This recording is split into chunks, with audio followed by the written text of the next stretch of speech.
Je voudrais qu'on commence par ce qui s'est passé hier à l'Assemblée. Vous n'avez pas obtenu, comme vous l'espériez, la présidence de la Commission des Finances. Vous vouliez gagner par là en respectabilité. Alors c'est raté puisque c'est Éric Coquerel de la France Insoumise qui a été élu. Est-ce que ça veut dire que le plafond de verre de cette respectabilité, en fait, il est toujours là? C'était pas ça, Madame, l'enjeu. C'était pas la respectabilité. C'était d'abord de faire respecter une tradition, d'ailleurs, qui est inscrite dans le règlement de l'Assemblée nationale, qui est que l'opposition, la principale force d'opposition, c'est ça l'esprit de la loi, obtient la présidence de la Commission des Finances. Ça a été le cas lors du mandat précédent. Qu'est-ce qu'on a vu? On a vu des républicains... Techniquement, je le rappelle, vous êtes le groupe politique qui a le plus, en effet, de députés de l'opposition, donc, même si la NUPES, le parti qui a le plus, puisque la NUPES, qui est une sorte de grand groupe avec plusieurs sous-groupes, est effectivement une formation qui a plus de députés. Donc cette présidence de commission, dans l'esprit du règlement de l'Assemblée nationale, devait nous revenir.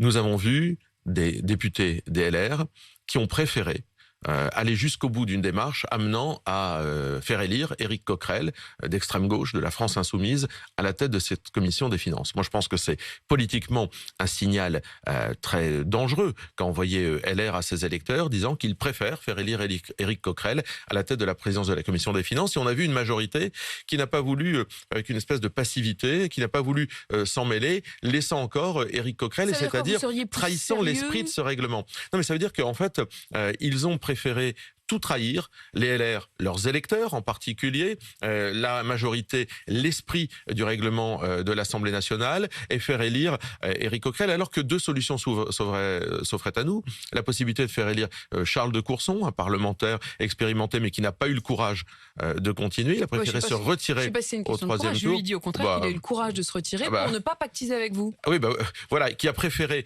entre guillemets, ne pas pactiser avec nous et faire élire Éric Coquerel.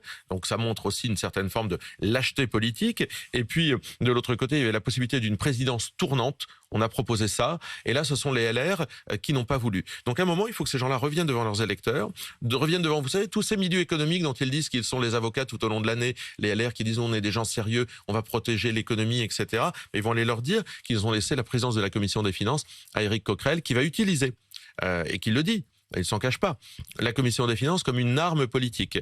Nous, ce qui nous gêne, c'est que... Et vous l'auriez pas fait, vous, ça? Pas comme une arme politique. Nous, on veut... nous, vous savez, je crois que vous le voyez, on joue l'institution. Éric Coquerel nous dit, bah oui, effectivement, je prendrai d'ailleurs tous les amendements possibles et inimaginables. Je vais jouer avec le calendrier de la Commission des Finances parce que eux, ils jouent l'obstruction.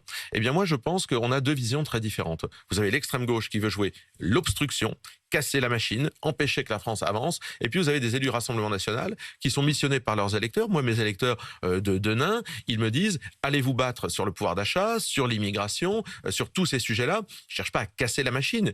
Ils veulent une autre politique. Ils veulent qu'on fasse infléchir les choix du gouvernement. C'est ce que nous allons faire d'ailleurs. Mais c'est vrai que cette présidence de commission des finances, dans les mains d'Éric Coquerel, c'est de la nitroglycérine.